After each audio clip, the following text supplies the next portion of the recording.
Hello friends, இப்போ நம்ம வந்து தட்டை எப்படி செய்கிறதுன்னு பார்க்க போகிறோம். இப்போ நான் வந்து ஒரு ஆளாக்கு எடுத்துருக்கிறேன். இந்த ஆளாக்கில் வந்து அரிசி மாவு, பச்சரிசி மாவு, இதில் ஒரு 4 ஆளாக்கு பச்சரிசி மாவு எடுக்க போகிறேன்.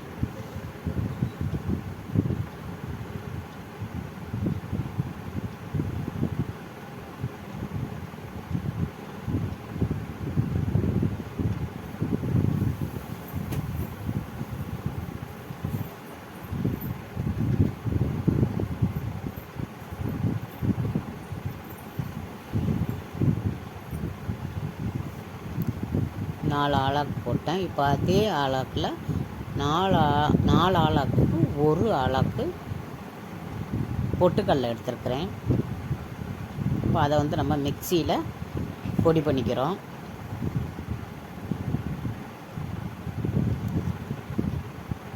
இப்போ நீங்கள் வந்து நான் வந்து ஆளாக்கு எடுத்துருக்குறேன். நீங்கள் கிளாஸ் எடுத்துக்கிட்டாலும் கூட 4க்கு 1 பங்கு பொட்டுக்கடலை எடுத்துக்கணும். எடுத்து அதை பொடி பண்ணி வச்சுக்கணும். நைஸாக அரைச்சி வச்சுக்கணும்.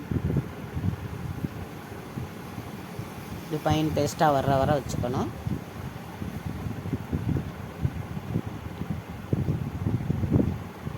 இப்போ நம்ம வந்து என்ன பண்ணுறோம், அதை வந்து இப்போ பொட்டுக்கடலையே சலிச்சுக்கிறோம். ஜல்லடையில் வச்சு நல்லா சலிச்சுக்கிறோம். இப்போ என்னவா மிளகு எடுத்துக்கிறோம். ஒரு 10 கிராம் மிளகு எடுத்து அதையும் குறைன்னு அரைச்சி வச்சுக்கிறோம். 4 பங்குக்கு 10 கிராம் மிளகு.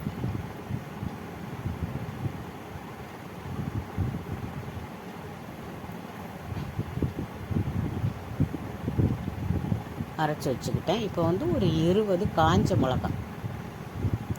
மிளகாய் எடுத்து அதையும் நம்ம அரைச்சி வச்சுக்கிறோம். அரைச்சோன்னா அதையும் அப்படி தான் குறைப்பாக அரைச்சி வச்சுக்கிறோம். இந்த மாதிரி அரைச்சி வச்சுக்கிறோம். ஒரு 15 பல் பூண்டு, அதையும் நம்ம மிக்சியில் போட்டு அடித்து வச்சுக்கணும்.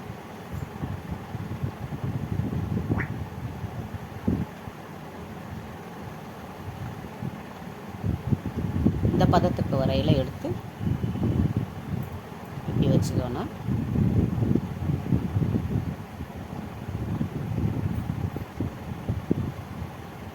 இப்போ வந்து நம்ம வந்து மாவு பொட்டுக்கடலை மாவா அதையும் ஜலிச்சு வச்சுக்கணும்.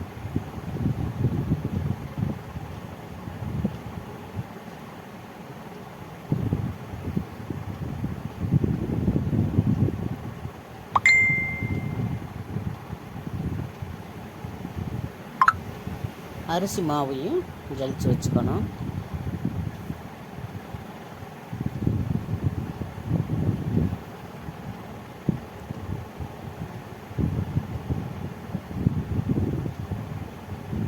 அரிசி மாவும் நல்லா ஜலிச்சு வச்சுக்கிட்டு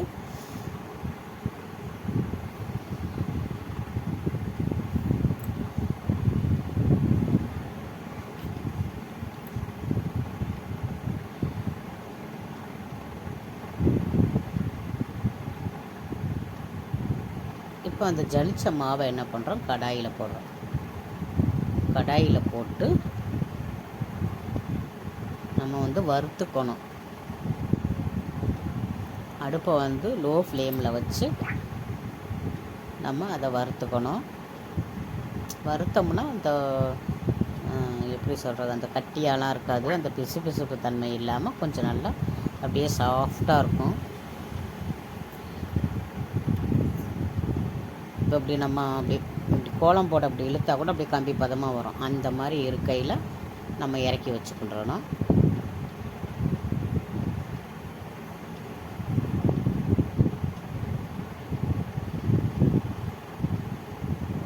அப்புறம் பொட்டுக்கடலை மாவையும் வறுத்துக்கணும்.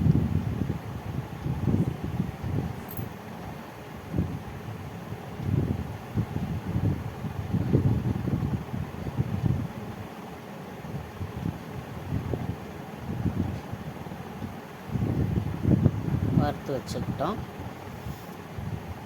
இப்போ நம்ம 4 பங்கு மாவு எடுத்துருக்குறோமா, 4 ஆளாக்கு மாவுக்கு 5 ஆளாக்கு தண்ணி, பச்சை தண்ணி ஊற்றி நம்ம ஒரு கடாயிலையோ சட்டியிலையோ உங்களுக்கு எது வாட்டமாக இருக்குமோ மாவு பிசைகிறதுக்கு அந்த இதில் ஊற்றி நம்ம தண்ணியை சூடு பண்ணிக்கிறோம். சூடு பண்ணிவிட்டு அதில் நம்ம அரைச்சி வச்சுருக்கோம்ல மிளகு, காஞ்ச மிளகா இதெல்லாம் அதில் நம்ம போட போகிறோம்.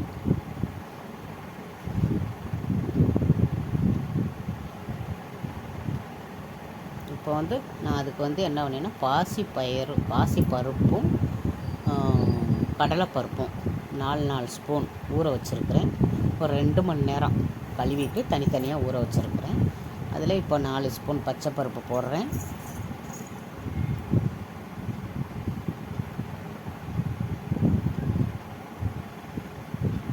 ஸ்பூன் பச்சை பருப்பு, இப்போ கடலைப்பருப்பு ஒரு 4 ஸ்பூன் கடலைப்பருப்பு போடுறேன்.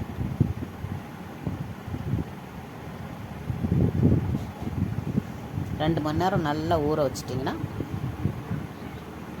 நல்லா ஊறிடும்.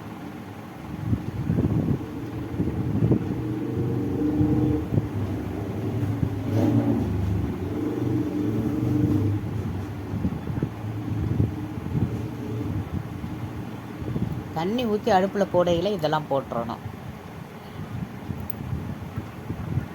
பருப்பு 2டையும் போட்டு இப்போ எள்ளு, கருப்பு எள்ளு, உங்கள்கிட்ட வெள்ளை எள்ளு இருந்தால் கூட வெள்ளை எள்ளு போட்டுக்கோங்க. நான் கருப்பு எள்ளு போடுறேன் அதில். அப்புறம் நம்ம மிளகு அரைச்சி வச்சுருக்கோமா, அந்த மிளகு, காஞ்ச மிளகா மிக்சியில் அடித்தது அதையும் எடுத்து போட்டுக்கணும். இப்போ அதை ஒரு கிளறிட்டு அது கொதி வர்ற வரை கொஞ்சம் வெயிட் பண்ணுவோம்.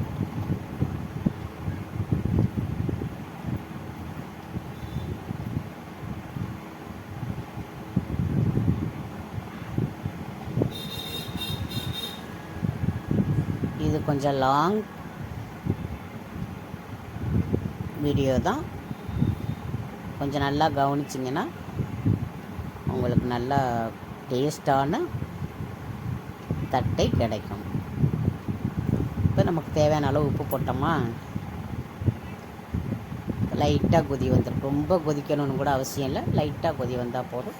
இப்போ நம்ம மாவை அதில் சேர்த்துக்கிறோம்.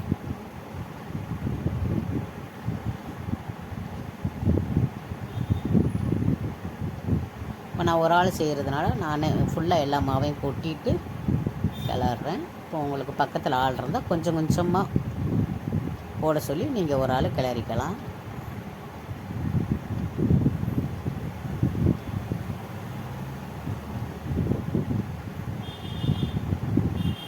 அடுத்து பொட்டுக்கடலை மாவையும் போடுறோம். போட்டு நல்லா அதை கிளறி விட்டுக்கோங்க.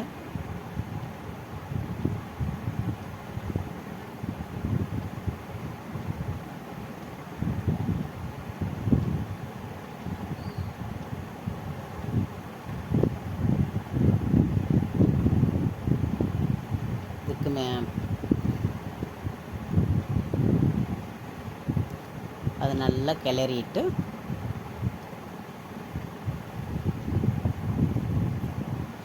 சூடாக இருக்கும், அதனால் கரண்டியில் வச்சு தான் கிளறணும். என்னால் ரொம்ப கிளற முடியலை, அதனால் எங்கள் ஹஸ்பண்ட் வந்துட்டார்.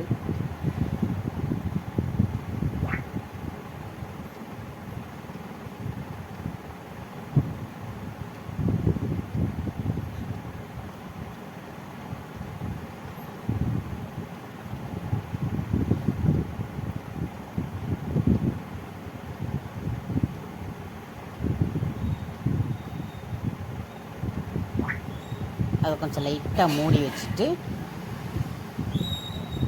இப்போ இந்த பூண்டு நம்ம இடித்து வச்சுருக்கோம்ல அதை போடணும்.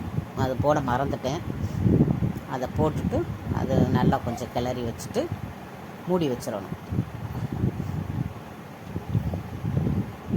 இப்போ மூடி வச்சுட்டு கொஞ்சம் ஒரு 5 நிமிஷம் கழித்து எடுத்தோம்னா அந்த ஈரப்பதத்தோடு சாஃப்டாக இருக்கும். இப்போ என்ன பண்ணுறோம், நம்ம வந்து பிசையும் போது ரொம்ப சூடாக இருக்கும், பார்த்து மெதுவாக பிசைங்க. லைட்டாக தண்ணி ஊற்றிக்கோங்க. கொஞ்சம் ரொம்ப கெட்டியாக இருந்துச்சுன்னா லைட்டாக தண்ணி ஊற்றி அப்படியே அந்த சப்பாத்தி பதத்துக்கு கொண்டு வந்துடுங்க. சூடாக இருக்கிறதுனால அவராலே பிசைய முடியலை.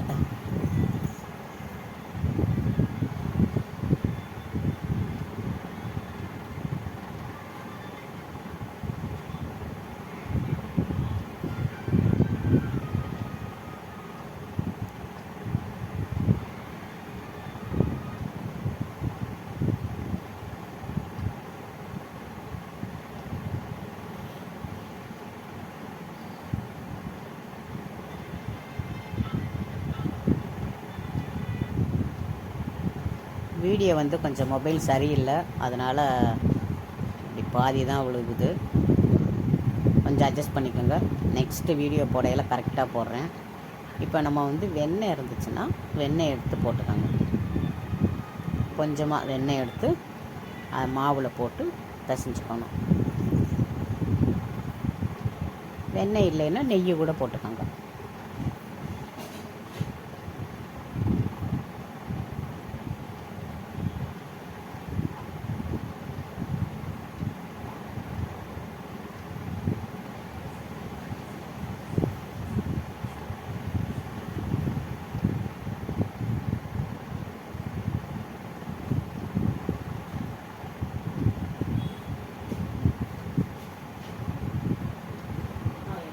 லக்கு பாருங்களேன், யாரு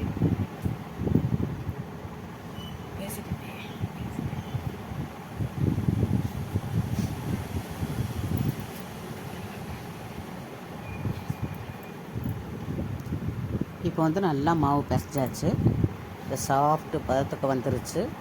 இப்போ என்ன பண்ணுறோம், நம்ம வந்து அதை கொஞ்சம் கொஞ்சமாக உருட்டி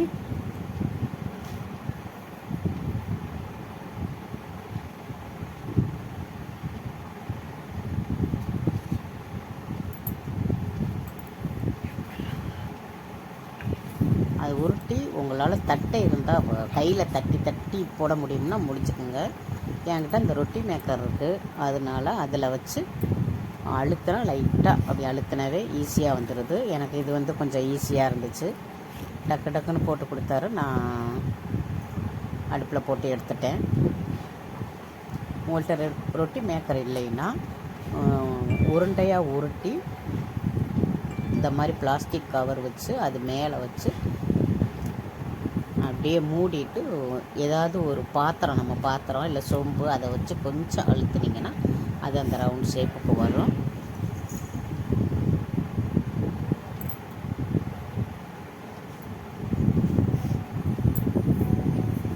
இப்போ அப்படி இப்படி போட்டு ரவுண்டாக எடுத்து வச்சுக்கிட்டாச்சு.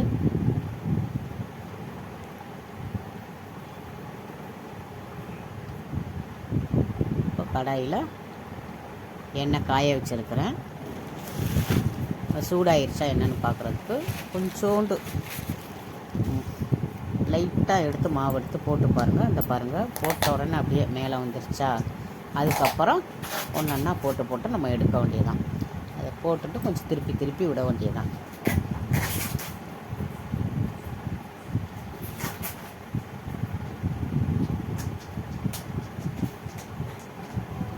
அப்படி திருப்பி எடுத்துட்டு கொஞ்சம் பொன்முருவலாக வந்த உடனே எடுத்துடணும்.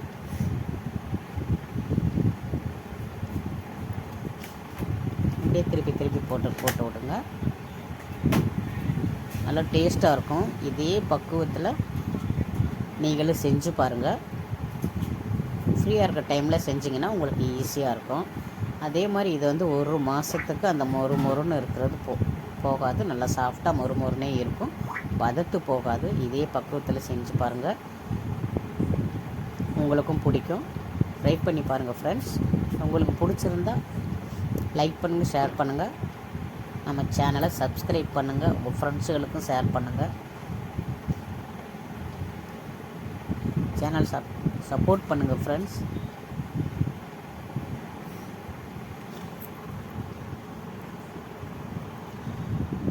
இப்போ வந்து அது பூரி மாதிரி போட்டோன்னே பூரி மாதிரி வந்துடுதா, அந்த பூரி மாதிரி வராமல் இருக்கிறதுக்கு அந்த ஃபோர்க்கை வச்சு கொஞ்சம் அப்படி ஓட்டை போட்டுக்கிட்டு போட்டிங்கன்னா பூரி மாதிரி வராது.